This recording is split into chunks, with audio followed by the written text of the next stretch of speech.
Hi everyone, कैसे हैं आप? आई होप कि सब ठीक होंगे। तो स्वागत है आपका जी के चैलेंज जोन पर। तो आज हम जो है जनरल इंग्लिश के ऊपर जो है ड्रिल करेंगे, उसकी प्रैक्टिस करेंगे। सब आपके जो है जूनियर असिस्टेंट के जो है सिलेबस में से क्वेश्चन लिए गए हैं। कोशिश कर रहे हैं 20 मार्क्स के जो है आपके जूनियर असिस्टेंट का सिलेबस है, लेकिन हम कोशिश कर रहे हैं कि 25 से 30 क्वेश्चन जो है डिस्कस कर ले। पूरे सिलेबस में से हर टॉपिक में से 2-3 क्वेश्चन, 1-2-3 क्वेश्चन जो है सब मैंने कोशिश की है कि टच करने की, ताकि सबकी जो है वो प्रैक्टिस हो जाए। तो करते हैं स्टार्ट। पहला क्वेश्चन है हमारे पास, फिल इन दी ब्लैंक। और अगर आप चैनल पर नए हैं तो कोशिश किया करो, चैनल को जरूर सब्सक्राइब कर दिया करें। फिल इन दी ब्लैंक, इस ब्लैंक को यहाँ हमें आर्टिकल लगा के भरना है। क्या आएगा? देखिए, he is dash honest man but he doesn't have dash university degree. अब देखो यहाँ पर क्या आएगा। ओनेस्ट, ओनेस्ट ये जो है ना start with vowel sound vowel है इसकी, ठीक है। ओनेस्ट ओ की वो जो है आवाज़ निकाल रहा है, तो इस केस में हम जो है एन का इस्तेमाल करेंगे, ठीक है। An, he is an honest man but he doesn't have. अब यूनिवर्सिटी जो है ये कॉन्सोनेंट साउंड दे रहा है। यूनिवर्सिटी जब आवाज़ निकालेंगे तो जे की आवाज़ निकलेगी। यूनिवर्सिटी जे जो है एक कॉन्सोनेंट है, तो उस केस में हम ए का इस्तेमाल जो है करेंगे, ए यूनिवर्सिटी डिग्री, ठीक है। तो ही is an honest man but he doesn't have a university degree. तो ए सॉरी एन और ए का इस्तेमाल यहाँ पर आर्टिकल लगेगा, तो ऑप्शन बी हो जाएगा क्वेश्चन नंबर फर्स्ट का राइट आंसर। नेक्स्ट क्वेश्चन है हमारे पास, the rescue team climb dash the wall to reach the trapped civilian. तो यहाँ पर प्रपोजिशन क्या आएगा? देखिए क्या आएगा, जब किसी चीज़ को, जब किसी मूवमेंट को इन्वॉल्व क्या होता है, जब क्रॉस करते हैं हम एक साइड से दूसरी साइड और हायर लेवल के ऊपर, जब किसी चीज़ को जैसे दीवार को क्रॉस करना, उसके उस टाइम हम जो है प्रपोजिशन जो है वो ओवर लगाएंगे, ठीक है। Over, the rescue teams climb over the wall, ठीक है। Over the wall to reach the trapped civilian, over आएगा इसका, ऑप्शन बी हो प्रपोजिशन जो है ओवर आएगा, option B question number second का राइट आंसर। तो अगला क्वेश्चन है हमारे पास, you dash not park your car in front of the gate, it is a restricted zone. तो यहाँ पर क्या आएगा? यहाँ पर हमारे पास क्या आएगा कि देखिए क्या कह रहा है कि आपको अपनी गाड़ी गेट के सामने नहीं खड़ी करनी चाहिए, ये एक महदूद इलाका है, यानी कि एक रिस्ट्रिक्टेड जोन है। तो यहाँ पर मस्ट आएगा, यू मस्ट नॉट। देखिए जब भी कोई चीज़ ज़रूरी हो तो उस टाइम मस्ट का इस्तेमाल यहाँ पर लग जाएगा कि you must not park your car in front of the gate, ठीक है। तो उस केस में हमारे पास मस्ट आएगा, ऑप्शन सी हो जाएगा क्वेश्चन नंबर थर्ड का राइट आंसर। नेक्स्ट है कि she has been living in Jammu dash 2015। अब यहाँ पर जो स्पेसिफिक जो है टाइम बता दिया है, specific point in time in the past में बताया, तो सिंस का इस्तेमाल यहाँ पर होगा, ठीक है। She has been living in Jammu since 2015, since option C हो जाएगा क्वेश्चन नंबर 4 का राइट आंसर। नेक्स्ट क्वेश्चन है हमारे पास, चेंज टू इनडायरेक्ट स्पीच। हमारे पास ये एक सेंटेंस है कि he said I have finished my project. ये हमारे पास जो है डायरेक्ट स्पीच है। इसमें क्या कह रहा है कि इसने कहा मैंने अपना प्रोजेक्ट मुकम्मल कर लिया है। ये है हमारे पास डायरेक्ट स्पीच। अब इसको जो है हमने इनडायरेक्ट चेंज करना है इनडायरेक्ट स्पीच में। तो कैसे होगा? तो ये जो है टेंस जो है ये रिपोर्टिंग वर्ब, अगर यहाँ पर देखें तो सैड जो है ये रिपोर्टिंग वर्ब है, और ये जो है पास्ट टेंस है। और अगर हम बात करें तो ये past tense inside quotation mark जो है ये मस्ट शिफ्ट बैक, तो ये पीछे आएगा। उसके बाद सेकंड स्टेप में देखेंगे प्रेजेंट टेंस। ये जो है एक प्रेजेंट टेंस कौन सा है? Have shift. ये प्रेजेंट सॉरी हाँ प्रेजेंट परफेक्ट टेंस है ये। तो हैव शिफ्ट, तो चेंज जो हो जाएगा किसमें? पास्ट परफेक्ट में, हैड फिनिश्ड में चला जाएगा। उसके बाद थर्ड स्टेप में जाएंगे, प्रोनाउन चेंज। प्रोनाउन चेंज क्या होगा कि द फर्स्ट पर्सन प्रोनाउन जो है क्या है? आई। आई जो है रेफर टू द स्पीकर, ही के साथ जो है इसके हम चेंज कर लेंगे, आई को ही के साथ। So it's change to he. Similar ऐसे ही जो है हमारे पास माई चेंज टू हिज, ठीक है। ये प्रोनाउन चेंजिंग है। उसके बाद हमारे पास कंजक्शन है। कंजक्शन वर्ड कौन सा है हमारे पास? कौन सा हो जाएगा? That is use connecting the reporting verb to be reported statement. तो दैट का इस्तेमाल करेंगे। तो सेंटेंस हमारा किस तरीके से बन जाएगा? अगर हम इस सारे को तोड़ मोड़ कर हम जब लगाएंगे तो सेंटेंस क्या बनेगा? He said that he had finished his project. He said that he had finished his project, कि इसने कहा कि इसने अपना जो प्रोजेक्ट था वो मुकम्मल कर लिया है। नहीं बल्कि था नहीं आएगा, इसने कहा कि इसने अपना प्रोजेक्ट मुकम्मल कर लिया है। इस तरीके से ये बनेगा। तो ऑप्शन हमारा क्या कौन सा बन जाएगा? ऑप्शन बी हो जाएगा क्वेश्चन नंबर 5 का राइट आंसर। तो नेक्स्ट क्वेश्चन नंबर 6 है हमारे पास, चेंज टू पैसिव वॉइस। ठीक है, सेंटेंस हमारे पास है the gardener was watering the plants. ठीक है, the gardener was watering the plant, बागान पौधों को पानी दे रहा था। तो इसको हमने जो है पैसिव वॉइस में हमें चेंज करके करेक्ट आंसर बताना है कि क्या आएगा। तो देखिए, ये पहले आइडेंटिफाई करते हैं कि सेंटेंस कौन सा है। तो ये जब the gardener was watering the plant, तो ये हो गया past continuous tense, past continuous tense हो गया। तो हमारे पास सेकंड स्टेप में क्या आएगा कि move to object to the subject position. ठीक है, सब्जेक्ट क्या है, the plants become the new subject. उसके बाद नेक्स्ट थर्ड स्टेप में हम क्या करेंगे, apply to passive structure for past continuous tense the passive formula क्या है, क्या लगेगा हमारा, तो सब्जेक्ट प्लस वाज या verb plus being plus past participate या वर्ब थर्ड फॉर्म जो है जिसे वो कहते हैं, तो वो लगेगा। ठीक है, उसके बाद नेक्स्ट स्टेप हमारा क्या होगा कि match subject verb agreements since the plants is plural. ठीक है, तो जब तो हम क्या इस्तेमाल करेंगे, जब प्लूरल होगा तो वर्ब। नेक्स्ट स्टेप में हमारे पास क्या था कि जो ओरिजिनल जो था सब्जेक्ट वो क्या था, गार्डनियर। गार्डनियर को हम जो है एंड में इस्तेमाल करेंगे और प्रपोजिशन का इस्तेमाल कौन सा करेंगे, बाई द गार्डनियर ऐसे करके करेंगे। तो अब सेंटेंस बनाते हैं कि किस तरीके से हमारा सेंटेंस बनेगा। दी प्लांट्स वाज की जगह वर आएगा, वर बीइंग जो है लगेगा, उसके बाद वर की थर्ड फॉर्म लगेगी वाटर्ड बाय द गार्डनर। बागबान पौधों को पानी पिला रहे थे। ठीक है, बागबान पौधों को पानी पिला रहे थे। तो ये सेंटेंस हमारा जो पैसिव वॉइस में बनकर तैयार होगा, तो ऑप्शन सी जो है इसका राइट आंसर हो जाएगा क्वेश्चन नंबर 6 का। क्वेश्चन नंबर 7 है हमारे पास कि don't smoke the doctor said to him. इसको हमने चेंज नरेशन में जो है वो चेंज करना है, किसमें मतलब बयान को तब्दील करना है कि don't smoke the doctor said to him, कि तुम तंबाकू नोशी ना करो, डॉक्टर ने इससे कहा। इसे हमने जो है नरेशन में चेंज करना है। देखिए, सबसे पहले जो है डॉक्टर ने जो है वो एडवाइस मतलब गिवन प्रोफेशनल मेडिकल गाइडेंस दी है, तो उसके लिए हम जो है रिपोर्टिंग वर्ब सेड टू को चेंज करके हम एडवाइस में चले जाएंगे। ठीक है, एडवाइस लगाएंगे क्योंकि उसने एक प्रोफेशनल मेडिकल उससे जो है वो गाइडेंस दी है। ठीक है, कौन सा सेड टू चेंज होकर हमारे पास एडवाइस में चला जाएगा। उसके बाद नरेशन जो है अगर जो नेगेटिव इंपेरेटिव्स है स्टार्ट विद डोंट या ऐसे जो रिपोर्टिंग स्ट्रक्चर है, उसे हम बिकम किस में लेकर आएंगे, नॉट टू में लेकर आएंगे। Not two plus base verb हमारे पास कौन सी थी, स्मोक। ठीक है, अब सेंटेंस क्या बनेगा हमारे पास, जो कॉम्बिनेशन बनेगा कि the doctor advise him not to smoke. The doctor advise him not to smoke, कि डॉक्टर ने इसे सिगरेट नोशी न करने का मशवरा दिया। इस तरीके से जो हम सेंटेंस चेंज करके हमारा जो बनेगा वो कौन सा ऑप्शन में बनेगा, ऑप्शन बी में बन जाएगा। तो क्वेश्चन नंबर 7 का ऑप्शन बी जो है राइट आंसर हो जाएगा। नेक्स्ट क्वेश्चन है हमारे पास कि आइडेंटिफाई द एरर। अब एरर यहाँ पे हमने निकाल कर बताना है कि neither the principal nor the teachers was present at the meeting. इसमें हमें जो है वो जो एरर है वो बताना है। According to rule of proximity when using neither या नॉर का इस्तेमाल जब हम करते हैं, the verb agrees with the nearest subject. Nearest subject हमारे पास कौन सा इसके साथ आएगा, नाइदर या नॉर के साथ, तो वो आएगा हमारे पास टीचर्स। ठीक है, अब टीचर्स जब आएगा नॉर के साथ, तो फिर हम जो है इट शुड बी वर का इस्तेमाल करेंगे, वाज प्रेजेंट नहीं वार प्रेजेंट का इस्तेमाल करेंगे, कि ना ही प्रिंसिपल और ना ही टीचर जो है मीटिंग में जो है मौजूद थे। तो यहाँ पर एरर जो है हमारे पास वो सी में आएगा, कि वाज प्रेजेंट नहीं वार प्रेजेंट आएगा यहाँ पर। ठीक है, तो ऑप्शन सी में जो है सी में एरर है, तो ऑप्शन सी क्वेश्चन नंबर 8 का राइट आंसर हो जाएगा। नेक्स्ट क्वेश्चन हमारे पास क्वेश्चन नंबर 9 है कि which of the following is a relative clause. हमने इन चार में से जो है रिलेटिव क्लॉज जो है वो बताना है। पहला ए है, ये में क्या कह रहा है कि I know that he is honest, मैं जानता हूँ कि वो ईमानदार है, मैं जानता हूँ कि वो ईमानदार है, बस बात खत्म। उस पर दूसरे में कह रहा है the man who is standing there is my brother, standing there is my brother, कि जो आदमी वहाँ खड़ा है वो मेरा भाई है। ये जो है एक रिलेटिव क्लॉज बन रहा है, क्योंकि जो वहाँ खड़ा है, जो नॉन है, नॉन जो है वो एक मेन एक जो है इंसान को बयान कर रहा है। तो ये हमारा रिलेटिव क्लॉज बन जाएगा कि the man who is standing there is my brother, कि जो आदमी वहाँ खड़ा है वो मेरा भाई है। ठीक है, ऑप्शन बी इसका राइट हो जाएगा। बाकी भी देख लेते हैं कि सी में क्या है कि if it's rains we will stay home. अगर बारिश होती है तो हम घर ही रहेंगे। ठीक है, बारिश होती है तो घर रहेंगे, इसमें तो उतना वो नहीं करेगा। उसके बाद ही run fast so that he could win, वो तेज़ी से भागा ताकि वो जीत सके।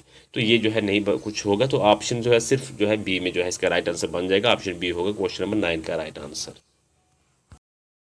नेक्स्ट क्वेश्चन है हमारे पास question number 10। Choose the correctly punctuated sentence. हमारे पास 4 ऑप्शन है, उनमें से पंक्चुएटेड करेक्टली पंक्चुएटेड सेंटेंस जो है हमने चूज करके उसका आंसर करना है। क्या हो जाएगा पहले में कि alas the great leader is no more, कि अफसोस अजीम रहनुमा अब नहीं रहे। अच्छा, एक चीज़ याद रखना यहाँ पर, जो जब भी खुशी या गमी की कोई खबर हो तो उसके साथ में जो है साइन जो है वो कौन सा इस्तेमाल होगा, साइन ऑफ एक्सक्लेमेशन मार्क का इस्तेमाल किया जाएगा, ठीक है।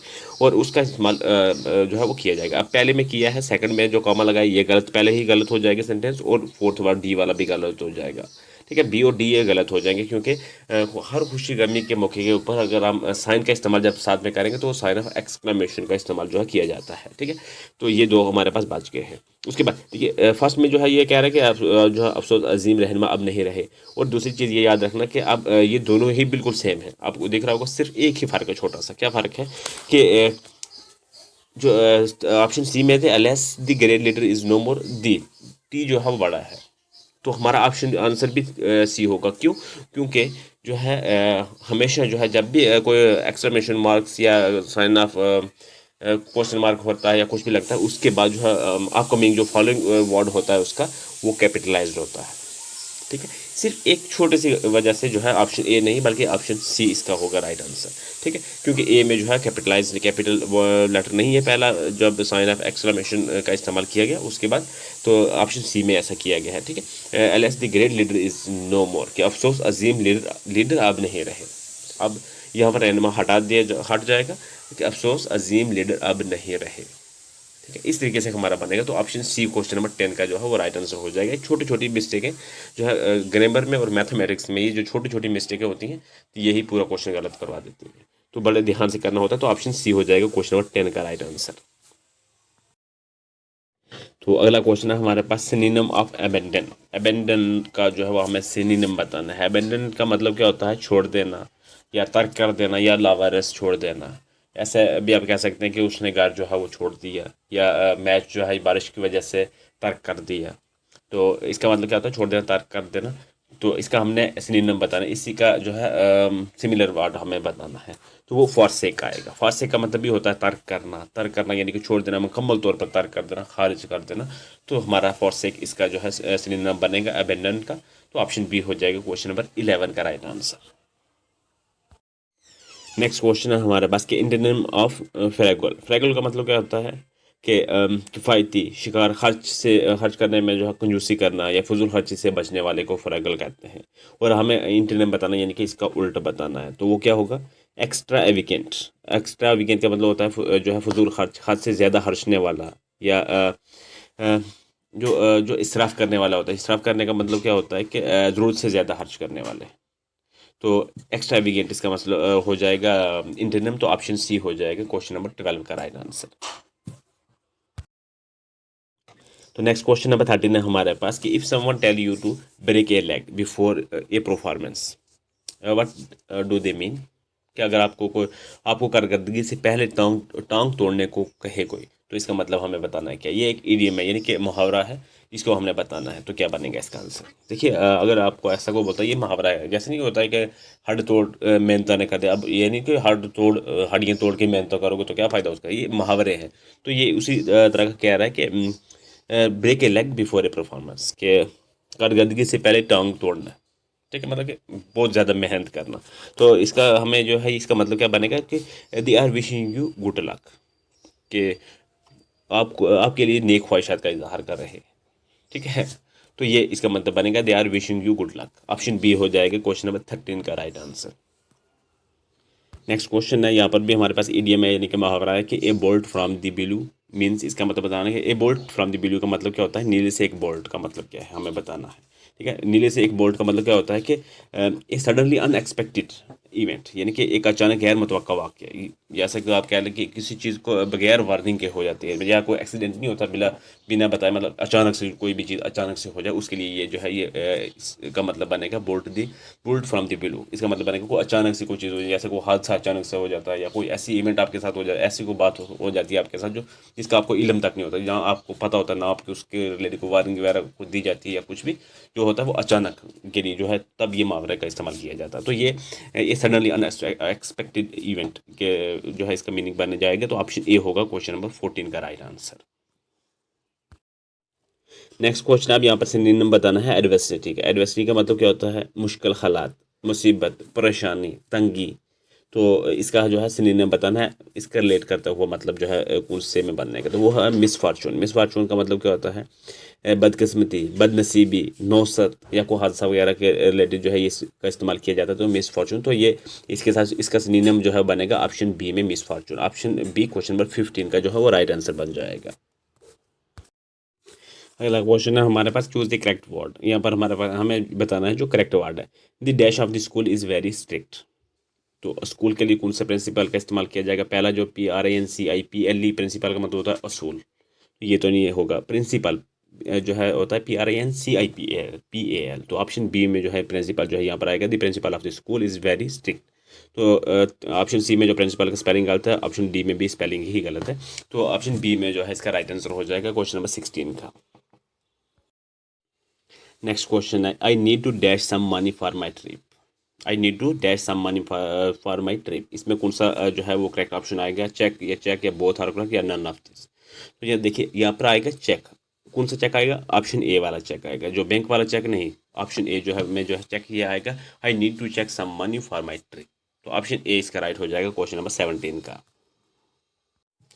नेक्स्ट क्वेश्चन है, the scent of the flowers was dash. इस डैश में क्या करना है? Fill with हीमोफोन्स। हीमोफोन्स का मतलब क्या होता है कि हम आवाज़ लफज। जैसे एग्जांपल आप ले लो कि राइट, WRITE राइट भी होता है, RIGIT भी राइट होता है। यानी कि हम नाम हम जो है नाम लफज जिसका मतलब जो है बोलने में जो है सेम हो, वो हमने इसमें लगाना है। तो the scent of the flower was scent, SCENT आएगा। तो ऑप्शन सी जो है क्वेश्चन नंबर 18 का राइट आंसर हो जाएगा।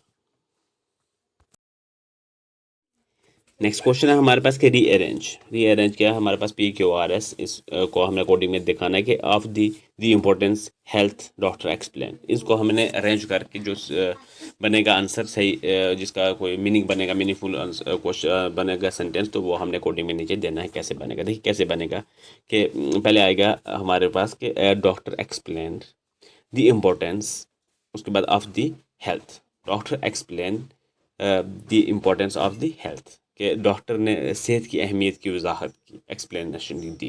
तो ये कोड बनेगा SQPR। ऑप्शन बी हो जाएगा क्वेश्चन नंबर 19 का right answer.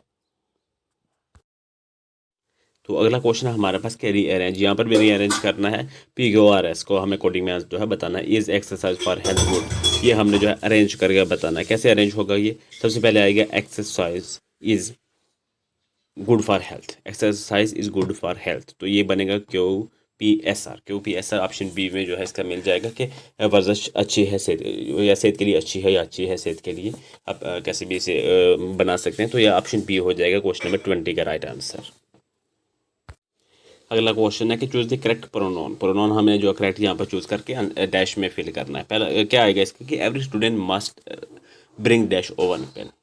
Every student must bring his her, दोनों क्योंकि स्टूडेंट्स हैं, अब बॉयज़ गर्ल्स दोनों होंगे, तो हिज हर यहाँ पर ऑप्शन आएगा, कोई भी हो सकता है। तो ओवन पेन, तो ऑप्शन बी हो जाएगा क्वेश्चन नंबर 21 का राइट आंसर।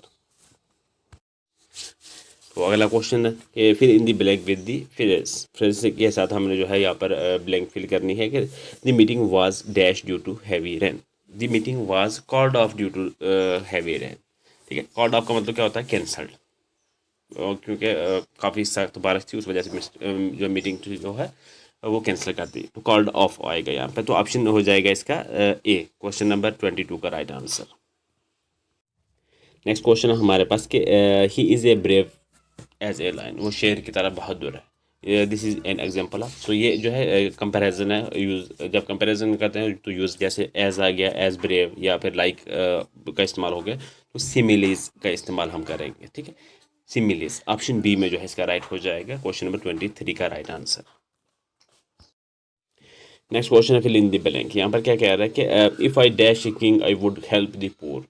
कि मैं बादशाह होता तो मैं गरीबों की मदद वगैरह करता। तो ये जो ख्याली जो है ना, ये ख्याली पुलाव होते हैं, या ख्याली मूडी जो ख्याली ख्यालात होते हैं, फर्जी ख्यालात होते हैं। तो इस केस में हम जो है यहाँ पर किसका इस्तेमाल करेंगे? वर का इस्तेमाल करेंगे।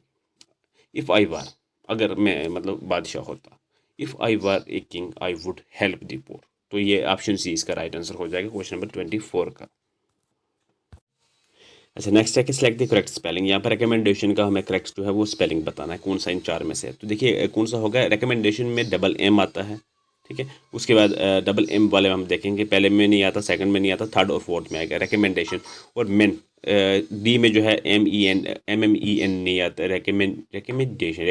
रिकमेंडेशन का हमें बताना था, तो ऑप्शन सी हो जाएगा, RECOMMENDATION, ठीक है। ऑप्शन सी जो है रिकमेंडेशन, ऑप्शन सी जो है करेक्ट स्पेलिंग बनता है, तो ऑप्शन सी क्वेश्चन नंबर 25 का हो जाएगा। अगला क्वेश्चन है active to passive. Who wrote this book, who wrote this book, ये सिंपल पास्ट टेंस है, तो ये क्या होगा, देखिए हु चेंज हो जाएगा बाय हुम में, एंड पास्ट टेंस वर्ब जो है थर्ड फॉर्म लगेगी रोट, बिकम वाज रिटन, ठीक है। रिटन इसका थर्ड फॉर्म लगेगी, तो सेंटेंस क्या बनेगा, by whom was this book written. Option A हो जाएगा क्वेश्चन नंबर 26 का राइट आंसर। नेक्स्ट क्वेश्चन है हमारे पास कि fill in the blank with the correct clause. Clause के साथ हमें ये ब्लैंक फिल करनी है कि I will call you dash I reach home, कि यहाँ पर जो क्या कह रहा है कि जो टाइम क्लॉज है वो इंडिकेट करता है इमीडिएट एक्शन को, यानी कि मैं जैसे घर पहुँचता हूँ मैं कॉल करता हूँ, कॉल वापस करता हूँ, या जैसे भी, जैसे मैं जैसे घर पहुँचता हूँ मैं कॉल वापस करूँगा, जैसे एज सोन एज, ये क्योंकि यहाँ पर जो इंडिकेट कर रहा है वो इमीडिएट एक्शन को कर रहा है, कि जैसे ही मैं घर पहुँचता हूँ मैं कॉल बैक जो है वो करूँगा, या जो भी आप कह लें, I will call you as soon I reach home, जैसे मैं पहुँचता हूँ वह करूँगा, तो एज सोन एज आएगा इसका ऑप्शन बी क्वेश्चन नंबर 27 का राइट आंसर। नेक्स्ट क्वेश्चन है इंटीनियम ऑफ जीनत। जीनत का हमने जो है इंटीनियम बताना है, यानी कि इसका अपोजिट बताना है। जीनत का मतलब क्या होता है, अरूज, इंतहा, बुलंद तरीन मकाम, यानी कि ऊंचाई के ऊपर, छोटी कामयाबी, कामयाबी तरक्की, जो भी आप कह सकते हैं। आप इसे यूँ कह लें कि इसका कैरियर आपने अरूज पर पहुंच गया, अरूज पे पहुंच गया, तरक्की कर रहा है इसने, इस लिए जो है इसका मतलब आप जीनत का मतलब समझ लें। और इसका जो है हमने अपोजिट बताना, उलट बताना है, तो वो नादिर। नादिर का मतलब क्या होता है, जवाल हो गया, या सबसे निचला दर्जा कह लें, या अगर सेंटेंस बनाना हो तो ऐसे बनाएं कि इसका कैरियर अपने जवाल तक पहुंच गया, ठीक है। तो नादिर इसका आंसर हो जाएगा ऑप्शन बी क्वेश्चन नंबर 28 का राइट आंसर। तो नेक्स्ट क्वेश्चन है हमारे पास identification. She work hard so that she may past. What is so that she may past, कि वो सख्त मेहनत करती है ताकि वो पास हो जाए। अब हमें ये बताना है कि what is so that she may pass, ताकि वो पास हो जाए। तो इस ये क्या कहलाएगा, ये एक एक्सप्लेन करता है पर्पस ऑफ एक्शन। तो ये क्या आंसर बनेगा हमारे पास, कि एडवर्ब क्लॉज ऑफ पर्पस, ठीक है।